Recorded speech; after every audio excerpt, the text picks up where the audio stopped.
All right, all right. What's up, y'all? Welcome back to another episode of Black Girl Interrupted. Y'all know it's your girl, Ash. Let me say this to y'all. Let me first apologize for jumping on so late. This is gonna actually be a brief episode. I'm not gonna be on long tonight. But I wanted to jump on tonight, simply because, oh goodness, this is the most difficult conversation that I have to have tonight. But for those that do not know, Hydeia Broadbent, who at 39 years of age has passed away. Mm. And I just it was on my heart to jump on and celebrate this young lady's life. Yes, it is still Black History Month. Yes, we are still celebrating Black history, and she is an icon. You know, uh, I'm gonna try to keep it together for this episode. Like I said, this is not gonna be a long episode. This is gonna be maybe 30, 45 minutes, not that long. But I wanted to jump on because I wanted to pay homage again to Hydeia Broadbent, who at 39 years of age has now passed away. Um, Before I even jump into tonight's conversation, y'all know I have to do my mental health check-ins. Again, today is Wednesday. Happy Wednesday. It is hump day. Also could be potentially known as Wellness Wednesday. So mentally, y'all, I'm in a great space. Mentally, I'm good. As you can see, I'm really serious about this podcast because I'm on at 9:45 in the PM, uh, because I'm just that determined.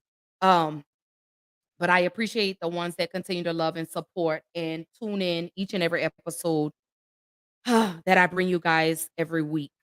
So before we even jump into tonight's conversation, again, this is not going to be a real long episode. Again, I know I'm very late. I know I'm used to getting on at 8:30, but I had a delay at work, so of course that comes first. Before we just even get started, let's go ahead and let me just go ahead and play something motivational, inspirational, and then I want to go into celebrating the life of Hydeia Broadbent. Here we go. You know what I hear? I hear the clock ticking. And time waits for no man. Life goes by, and it goes by quick. Don't waste those years. Don't waste them. Live them.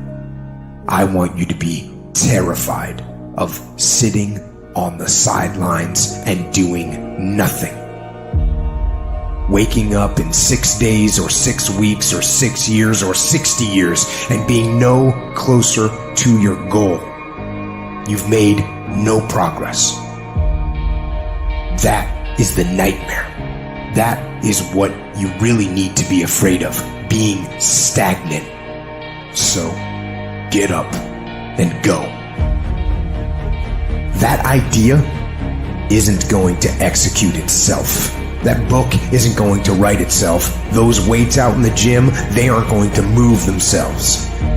You have to do it. And you have to do it now. Don't wait anymore. Don't think anymore. Don't plan anymore. Don't contemplate anymore. Don't make any more excuses or justifications. Don't rationalize anything else. No. Take the risk. Take the gamble. Take the first step. Take action now. No complacency. No backing off. No slack whatsoever. No more dreaming. Dreaming is over. I need specifics. What are you doing on Monday? What are you doing on Tuesday? What are you doing on Wednesday? You need to be very specific. It's time to put your pieces together of your puzzle. You need to be in a big damn hurry. Time is running out on you. There's 86,400 seconds in a day. The separator between me and you and people that win and lose is what we do with those seconds. And you're too slow. You're too casual. You think too much. You need to get in a hurry because there's an end to your life and it's coming sooner than you think. It goes by in a flicker and at some point it's going to be over. And we want to make a conscious, deliberate, determined effort to start living life with a sense of urgency and using what we've got, using ourselves up, sharing what we brought into the universe to share. Because if we don't, nobody else will. Stop wasting valuable time. If we begin to live our lives as if each day were our last, our lives will take on a whole new meaning. When you die, when life is over for you, I don't want you to have one idea left in you. I don't want one dream left in you. When you die, I want you to go for broke. Every CD that you were supposed to do, every book you were supposed to write, I want you to get everything out your system. We get one shot at this gig right here, life. So do not wait. Go forward. No more waiting for the perfect moment, and no more indecision, and no more lies. Take the action. Get out of bed. Get your feet on the ground. Step forward. Give every day everything you've got.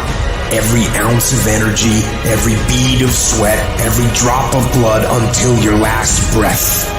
And don't let another day slip by.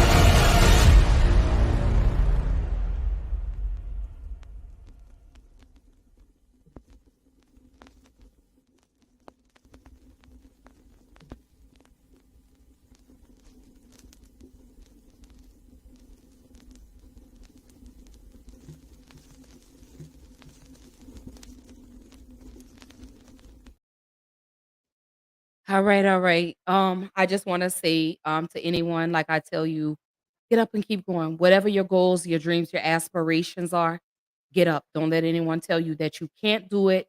I believe in you, believe in yourself, and regardless of how many people show up, just keep showing up for yourself. That's all that matters. But I'm still doing my mental health check-ins. Y'all drop in the comments. Let me know how you're feeling mentally. What can I do to help you? What can I do to encourage you to continue to empower? What can I do to uplift, to get you over that hump, to get you to the next stage in life? I love you guys. I promise, promise, promise I do. But again, this is not going to be a very, very long episode. I just wanted to jump on because, again, we lost an icon. Again, I am celebrating Black History Month, and this young lady was definitely an icon. For those that do not remember, Hydeia Broadbent, who at the age of was born, well, I'm so sorry, was diagnosed at the age of 3 years old with HIV. She was actually born with HIV, and then by the age of 5, she was diagnosed with AIDS. Um, they did not expect, they did not give her a long life expectancy, but by the grace of God and through her advocacy, this young lady lived to the age of 39 years old. On yesterday, we lost Hydeia Broadbent. For those that do not know who Hydeia Broadbent, I remember her being on the Oprah Winfrey Show, and I believe she was like 10 years old. Um, and she shared her story. So here we go again tonight. I had to jump on and celebrate the life of Miss Hydeia Broadbent. Here we go.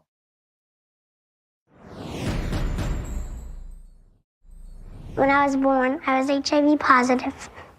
And when I turned 5, I had symptoms of AIDS. I had fungus in my brain, blood infections, pneumonia. I went cold blue a couple of times. And that's when I was about 5, they said I was full-blown AIDS. And right now I'm doing really good. What's the hardest part for you, Hydeia? Living with this disease? Basically, that's like when your friends die. Like?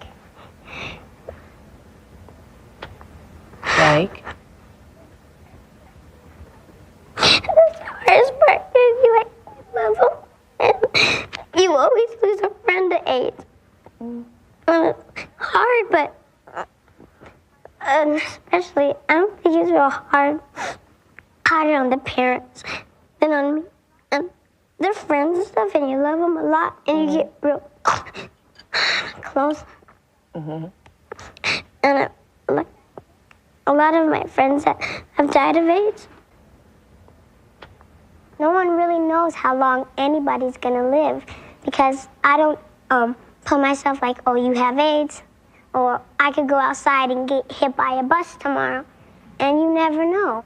If you stay in your bed and feel sorry for yourself and don't get up with the birds and just sit there and say, well, I'm gonna die. Why get up and try and make a difference? But when you say, well, today's another day, I can get up, I can do something, make something positive. People still recognize me as a little girl from TV with AIDS. It happens at the weirdest times. I could be in the airport and someone will say, "Are you that little girl?" And they'll whisper, "With AIDS?" And I just laugh and I say yes.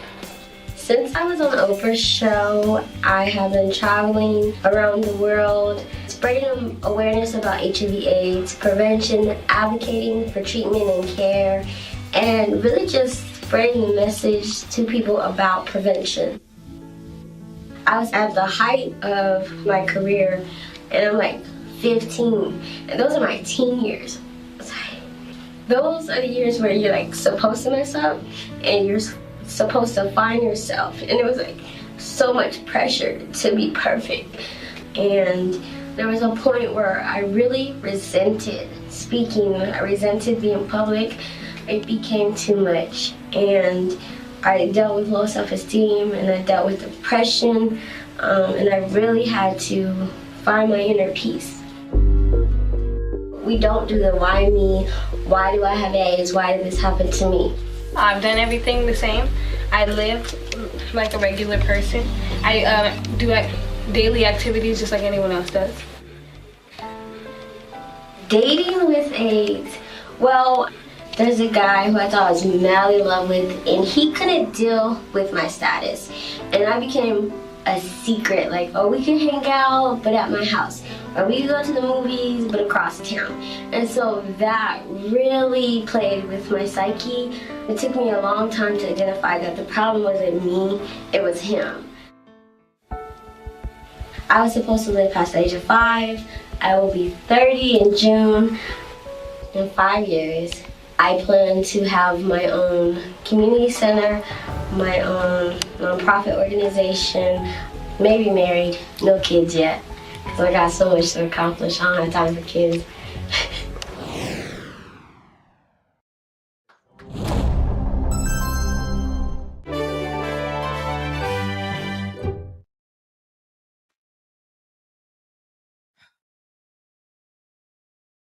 I don't think y'all really understand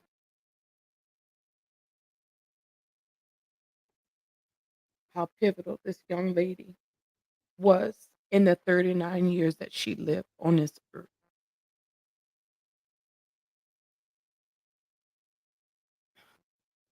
I had to do this tonight because someone very, very, very, very close to me, who I love with every fiber of my being, suffers from this disease.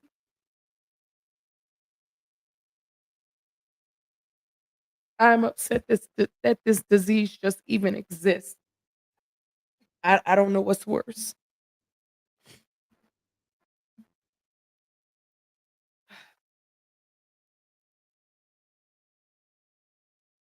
Y'all just bear with me for just a moment.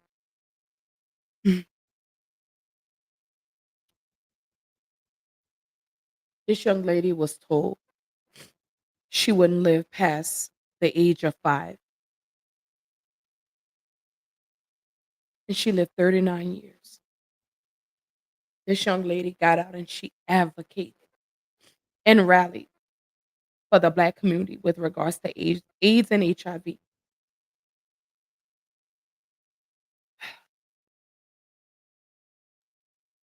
I think this affects me more than you guys think because, again, someone very, very, very close, very dear to me has HIV.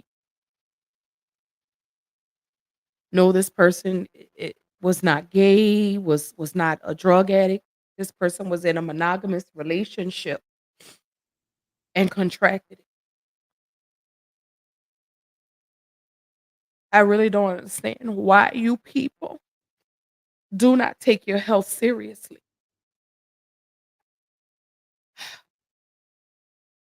When I got the news that Hydeia had passed away, my whole heart dropped to the bottom of my stomach because I said, no, This young lady, when I say was a trailblazer at 11 years old. I remember seeing her on the Oprah Winfrey Show. I remember her speaking. I remember her doing things with Magic Johnson. And to know that this beautiful light is gone, it's devastating. So, yes, I'm going to honor her because in my eyes, she's an icon. Because again, like she stated, doctors told her she wouldn't live past the age of 5. And she was born with HIV. She was diagnosed at 3 years old. And at 5 years old, she had full blown AIDS and lived 34. She went on to live 34 beautiful, beautiful years. I want to first say, I wish the stigma around AIDS and HIV would stop because it's not a gay disease. Anybody could get it. You could be in a monogamous relationship and still get it. When I tell you, I advocate and have these uncomfortable conversations because they need to be had. I don't think y'all really understand how the AIDS and HIV really affects the Black community. When I sat down with this person, because this person that's close to me that is dealing with HIV has had it for over 20 years. And I remember when they told me and when I found out, I was devastated because I was like, no, this person, she doesn't do anything to anybody. She doesn't bother anybody. She's a good person. So I was angry. I even said and did a lot of cruel things to this person until I had to stop and I had to realize this person needs me. This person needs me to stand beside them because it's scary in this world, to tell people that you have AIDS or HIV and the looks that people give and the things that people do. It's heartbreaking to me because you can't get AIDS from touching somebody or them sneezing on you. Like, I think that's ignorant. I hear so many things. Oh, I don't want you to sit next to me. You can't get AIDS or HIV by somebody breathing on you. So I wish the stigmas would stop. You can't get it by washing your clothes with a person that has AIDS or HIV. You can't get it that way. It's contracted through sex, bodily fluids. If you're a drug user, you could get it getting a tattoo. But for Hydeia Broadbent,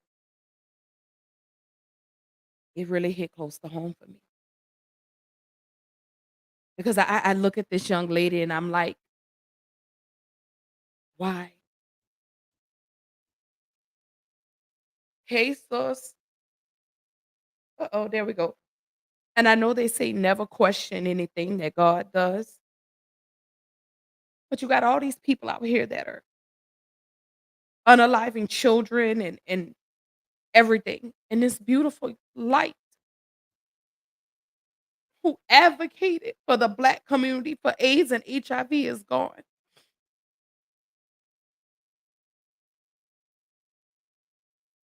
I really wish this person that was close to me would share her story because I really honestly believe that y'all don't think fat meat is really greasy.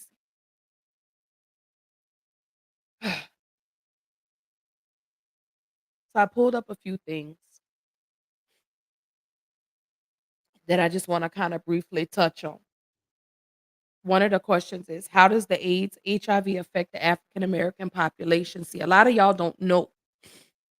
A lot of people quit talking about AIDS and HIV and it's so stigmatized. Oh, it's a gay disease, it's this, it's that, without even having the proper knowledge.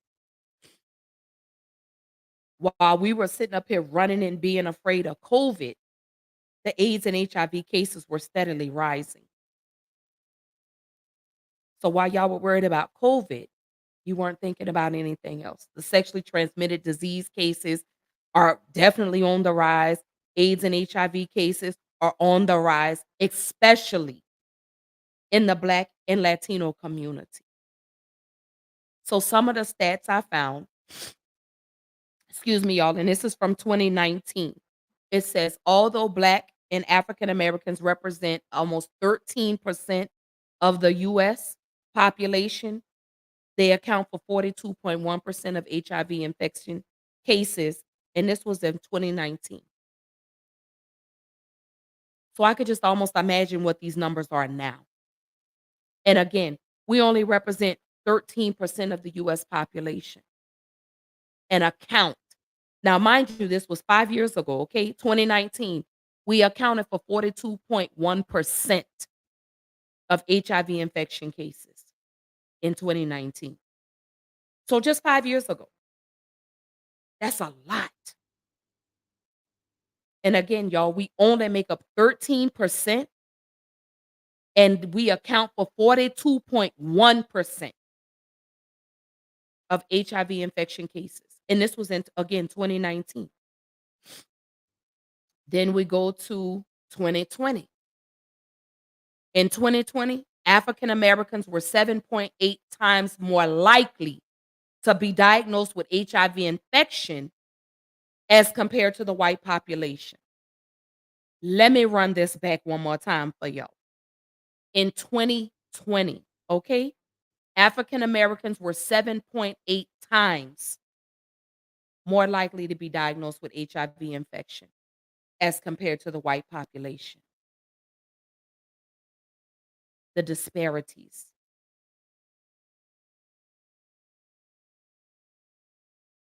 It also says African American males have 8.1 times the AIDS rate as compared to white males. So women are more prone to catch it from a man than for a man to catch it from a woman. I encourage y'all to get your status, know your status. Let's stop the spread of AIDS and HIV amongst other STDs that are on the rise, such as syphilis and gonorrhea. That's the conversation tonight. You look at African American females have 15 times the AIDS rate as compared to white females. That's because you have men out here that are sleeping with other men unprotected, or they're drug users, or they've gotten a tattoo or a piercing or something, don't know their status, and you're unknowingly passing it around because you're having unprotected sex, knowing that you have this disease. One of the things I do want people to know is AIDS and HIV is not a death sentence. It's a life sentence, but it's not a death sentence. And I can attest to that because the person that's very, very, very close to me has been undetectable for the last 7, maybe 8 years now. That doesn't mean the disease is gone. That just means she's undetectable.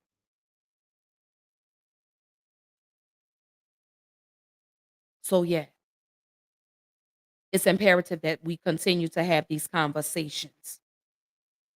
Also, another stat, a couple of other stats that I came across.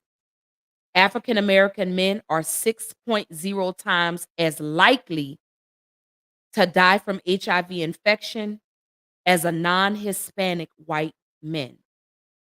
I'm so sorry, let me repeat that. African American men are 6 times as likely to die from HIV infection as non-Hispanic white men. Black men. 6.0 times. And again, mind y'all, we only make up 13% of the population and account for 42.1%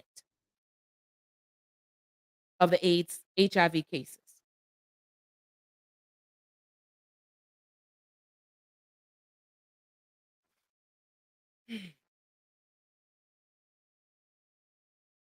And then African American women are 15.3 times likely to die from HIV infection as white women. As if we as Black women don't suffer enough. We have high maternal death rates. And now here we are 15.3 times as likely to die from HIV infection as white women. That doesn't even scare y'all a little bit? Is this not enough to say, you know what? I need to go check my status? Because the virus can lie dormant for years before it decides to rear its ugly head. And I think the sad part of all of this is y'all don't seem to care. That you feel like, oh, that's not gonna happen to me. You don't know that. If you are knowingly, because I know a person that knowingly has this disease and is still sleeping around with men. Still. Knowingly has this disease. If these stats are not enough to make you go get tested, I don't know what will. Yeah, you might be in a monogamous relationship, but is your partner in a monogamous relationship?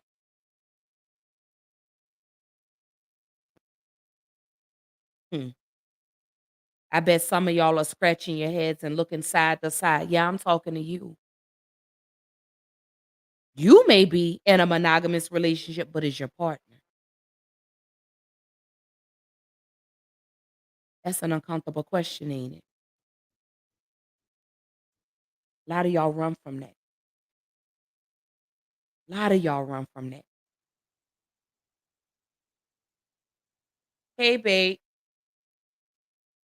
I hope you're having a good night at work. But that's why it's important and it's imperative to know your status.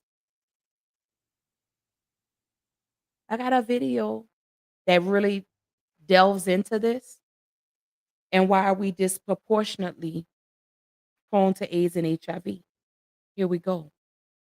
Today is National Black HIV and AIDS Awareness Day, which started as a grassroots movement to raise awareness of prevention, care, and treatment options in communities of color. Now, while anyone can get HIV, Black Americans are disproportionately affected. The CDC reports that while Black people account for 13% of the U.S. population, they made up 40% of people with HIV in 2019. On average, 1 in 16 Black men and 1 in 30 Black women will be diagnosed with HIV at some point in their lifetime. So let's bring in founder of the Black AIDS Institute, Phil Wilson, for more on this. Phil, thanks for being here. You know, CDC data shows that over the past decade, new infections have dropped among white, gay, and bisexual men, but remained flat among those who are Black, Hispanic, or Latino. Why are we seeing these higher rates to begin with? And then why aren't we seeing these numbers come down in these communities? Well, thank you for having me, Diane. And, you know, the CDC recently released a report showing that Black people are disproportionately impacted by HIV on every level. We get infected at higher rates, as you just reported. We get sicker faster, we die faster. Interesting, you know, that's a report that has been released every year for the last 40 years. Now, so Black people have been disproportionately impacted by HIV since the beginning of the epidemic. It's kind of like Groundhog Day every February where we release this information. There are a number of fundamental issues that continue to exist. Now, high rates of poverty, now housing instability, the issue around discrimination, and a distrust of both the healthcare system and systems in general in the United States as Black people feel mistreated and facing all sorts of challenges. Now, throughout the pandemic, we've heard a lot about the disproportionate impact of COVID-19 on communities of color. Is there a common thread here? Yes, I think that there certainly is a common thread. You know, one would have hoped that we would have learned lessons from HIV and AIDS, and clearly we have, but we have not learned them well enough. For many of us in Black communities, we feel like it's deja vu. We feel like the same processes that we experienced in the HIV pandemic, we're experiencing in COVID-19. And now we're facing the dual epidemics. You know, what we see is that Black people who are living with HIV, or people in general living with HIV, disproportionately, those people are Black, also face higher incidences of COVID-19. The severity of the disease with COVID-19 is greater for people who are living with HIV as well. And so is there sort of one key area that needs to be focused on, you know, access to medication and healthcare, for example? What do you think is sort of one key place that communities and that leaders can focus on to try to at least get this going in the right direction? Well, I think that we've been plagued with kind of fits and starts. And so if we want to have success in addressing the disproportionate impact that HIV and AIDS and now COVID-19 is having on Black communities, we have to have an all-out effort that is sustained and consistent over time. And that's not happened. No, we launch initiatives and then those initiatives drop off, and then we launch new initiatives and then those initiatives drop off. And so if we want to be serious about fighting both HIV and COVID-19 in Black communities, number one, we have to have an all-out effort. We have to be consistent about that effort. We have to engage the entirety of Black communities, inclusive of the LGBTQI communities, but inclusive of traditional institutions as well. We need to reinvigorate our energy to remind people, although we have had success with HIV and AIDS, the pandemic is not over. Now is not the time to lift our foot off the gas. Quite frankly, now is the time to press our foot onto the gas in a wholehearted, holistic manner. And so what should people do to stay safe? Well, number one, there are obviously advances we've made in treatment and prevention. Today, if you're diagnosed with HIV, science will allow you to live, quite frankly, a normal lifespan. Now, today, if you're diagnosed with HIV, there are treatments that actually can stop the progress of the disease in your body. On the prevention side, we have tools like U equals U, which means that if you're undetectable, you cannot transmit the virus. So both the treatment is a prevention tool so that we don't transmit the virus to others. We also have PrEP, pre-exposure prophylaxis, which allows people to protect themselves from acquisition of the disease. Now, we also need to face the issues around community activity and access to the disease, because although these treatments are available, the uptake is not the same in Black and brown and other people of color communities and in poor communities as they are in wealthy communities and white communities. All right, Phil Wilson, great to have you, Phil. Thank you. Thank you. Hi, everyone. George Stephanopoulos here. Thanks for checking out the ABC News YouTube channel. If you'd like to get more videos, show highlights, and watch live event coverage, click on the right over here to subscribe to our channel. And don't forget to download the ABC News app for breaking news alerts. Thanks for watching. All right, y'all. Thank y'all so much again for tuning in tonight. Again, welcome to Black Girl Interrupted Podcast. It is your host, Ashley, and tonight I am remembering Hydeia Broadbent. For those that do not know who Hydeia Broadbent is, Hydeia, at the age of at the age of 3 years old, was diagnosed with HIV, and then by the age of 5 was diagnosed with full-blown AIDS. On yesterday, February 20th, Hydeia Broadbent passed away at 39 years of age. Again, Hydeia Broadbent has been the face, the activist for the AIDS and HIV community. She has really rallied and pushed. Um, mm, I'm so sorry, y'all. Forgive me. Um, to continue to bring awareness to AIDS and HIV. And again, I was just pulling statistics and letting people know. Um, having AIDS or HIV is not a death sentence. As he stated, um, the care and treatment with regards to HIV has really advanced since the 1980s. When people really didn't know what it was, there was there was really no medication out during that time, excuse me, to help to prevent the spread of the AIDS HIV disease. Um, and again, as I was saying, there's a one particular person that I just adore, who has been living with HIV for over 20 years or close to 20 years. Um, and I see this person and I look at the effects and the toll it has taken on their body, um, due to the medications that are needed to be taken to keep the disease from advancing. So I talked to this person and um I'm so proud of them. Let me say that I'm so proud of them um because when they were first diagnosed, they didn't want to do the treatment. Um and then, as years went on and I really educated myself on the disease and how you're able to contract it, I learned to embrace this person even more. Um like like I say when I see them, I'm just like, I'm so amazed um at how well this person has overcome and has dealt with having HIV. Um I just, I had to jump on tonight. Like I said, Hydeia Broadbent, we grew to love her when we saw her on the Oprah Winfrey Show back in 1996, and the way she advocated and she was determined to keep awareness with regards to AIDS and HIV. So to lose her it's devastating. It hits home. It's hard. Um, but she surpassed her life expectancy because at the age of 5, again, she was diagnosed with full-blown AIDS, and she was told she wouldn't live past the age of 5. And she went on to live 34 more beautiful years and was still fighting, to bring awareness to AIDS and HIV.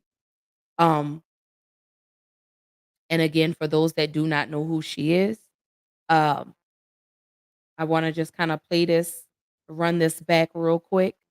Um, and then I wanna go ahead and bring this show to a close. Again, I said this was not gonna be a very long episode, but I owed it to you guys to, get on here tonight, so here we go. I'm Hydeia, and I have AIDS. Activist Hydeia Broadbent has died. Her father, Lorne, announced the sad news on social media, saying in part, despite facing numerous challenges throughout her life, Hydeia remained determined to spread hope and positivity through education around HIV/AIDS. Being a part of the first generation of children who are born with AIDS, research really saved my life. Broadbent was left at birth at a Nevada hospital before she was adopted by Lorne and Patricia Broadbent. Doctors at the time said she had a life expectancy of only 5 years.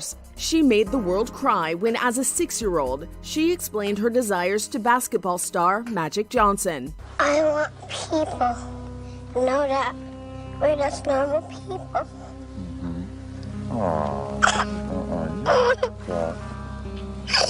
You don't have to cry.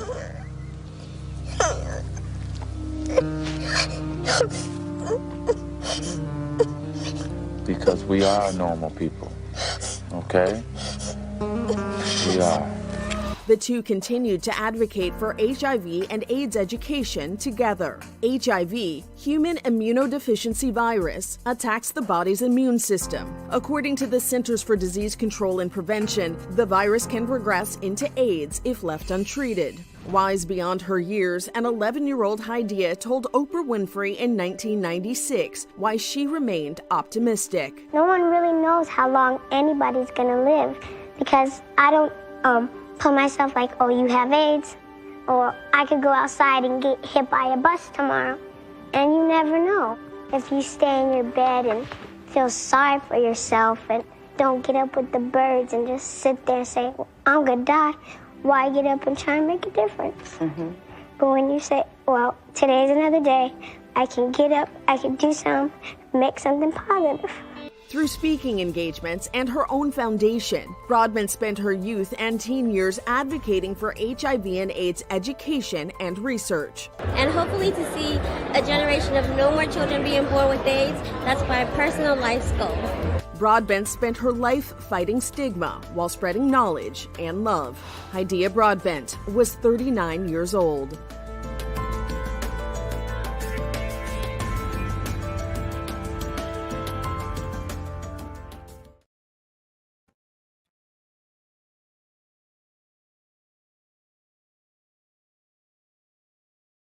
That young lady made such a difference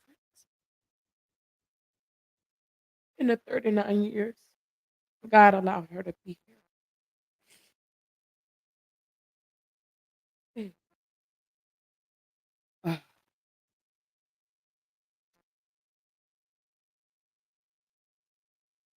I need 30 seconds. Just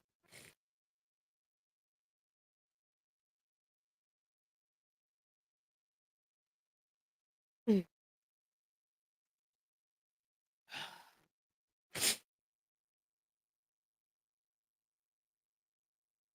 Hi, dear, we love you.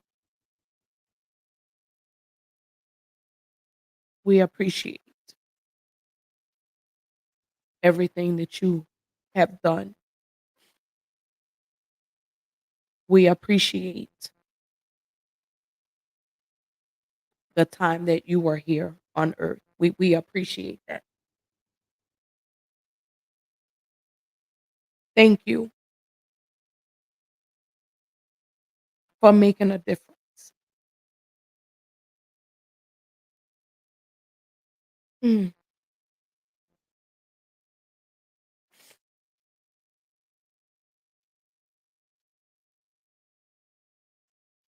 To the person, I will never ever tell y'all who this person is, but they know who they are. I love you.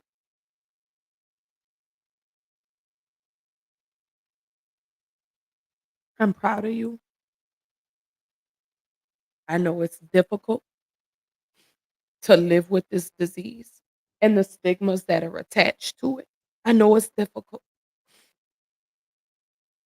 but I want this person to know you'll never fight this battle alone. You mean everything to me. I love you with every fiber of my being.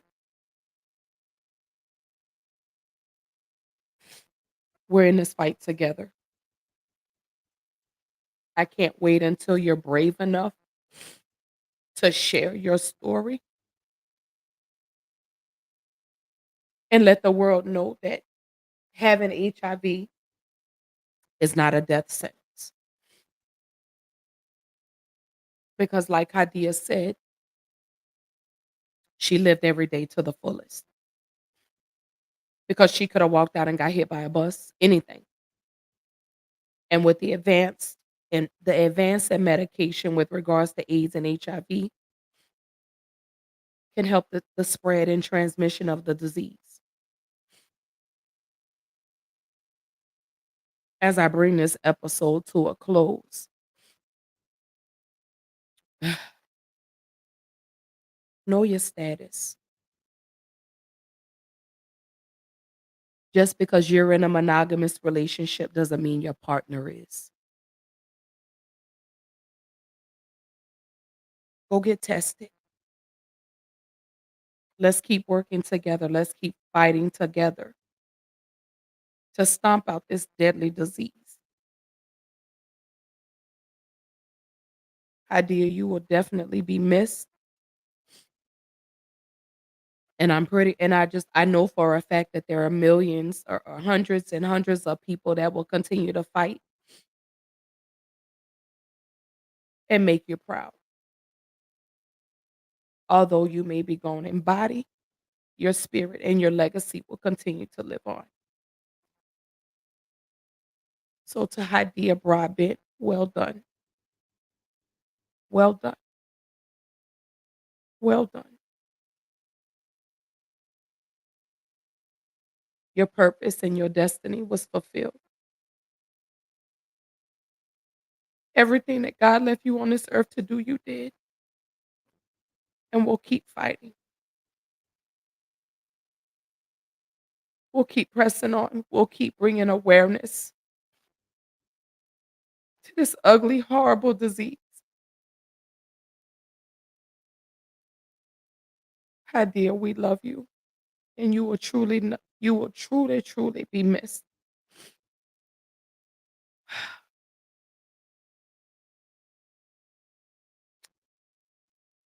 Thank you to every person that tuned in tonight. I encourage each and every person to go check, know your status. Again, having AIDS or HIV is not a death sentence. Again, with the way medication has advanced, it is actually helping to curtail the spread and transmission of AIDS, HIV. Know your status. Go get checked. There's so many clinics out here, doctor's offices. They have the mobile, um, like how they do the breast cancer, they have the mobile trucks, where you go in and you can get the rapid results. You can get your results in, I think, like 30 minutes, 45 minutes. But we have to stick together, y'all. We have to keep up the fight and continue to bring awareness when it comes to AIDS and HIV. I understand. It's a very uncomfortable conversation to have. I get it. But you have to have those conversations with your partner, because I want people to know this is not just a gay disease. Some people, some children, like I deal, they were born with it. You know, uh, drug users, IV drug users, people that are getting tattoos can contract AIDS and HIV. You can get it from a blood transfusion. You may have had a major surgery and you had to have blood, and maybe they didn't properly test the blood, like Ryan White. Know your status. Educate yourself on the AIDS HIV virus, and no, you can't get it from being next to somebody that has a cold. You can't get it from someone sneezing on you. That's a stigma that we need to erase. But again, tonight's episode was to remember Hydeia Broadbent and her life and her legacy, and what we as a people need to do to continue the fight when it comes to the AIDS and HIV virus. So on that note, I'm going to bring this episode to a close. I love you guys. Thank you so much for tuning in to another episode of Black Girl Interrupted. Again, I apologize for the delay. Y'all know I never start a show this late. But again, my 9 to 5 had to come first. But I will be back tomorrow night. Again, I am still celebrating Black History Month. Mm, but I just had to jump on and pay tribute to Miss Hydeia Broadbent. But I love you guys. Don't forget to like, comment, subscribe, and share. Tune in with Black Girl Interrupted every Tuesday, every Thursday, 8:30 p.m. Central Time, 9:30 Eastern Time. You can follow Black Girl Interrupted. I'm on Instagram. I'm on Facebook. I'm on TikTok. I'm on Twitter. You could tune in and catch any past episodes as on YouTube. Um, and I'm on all streaming platforms. Amazon, Google, Spotify, Apple Podcasts. Type in Black Girl Interrupted and you could catch me anywhere on these streaming platforms. But I love you guys. Happy Wednesday. I hope everyone has a beautiful rest of the night, and I will see y'all tomorrow night. Again, we are still celebrating Black History. Love y'all. Have a good night. See you tomorrow.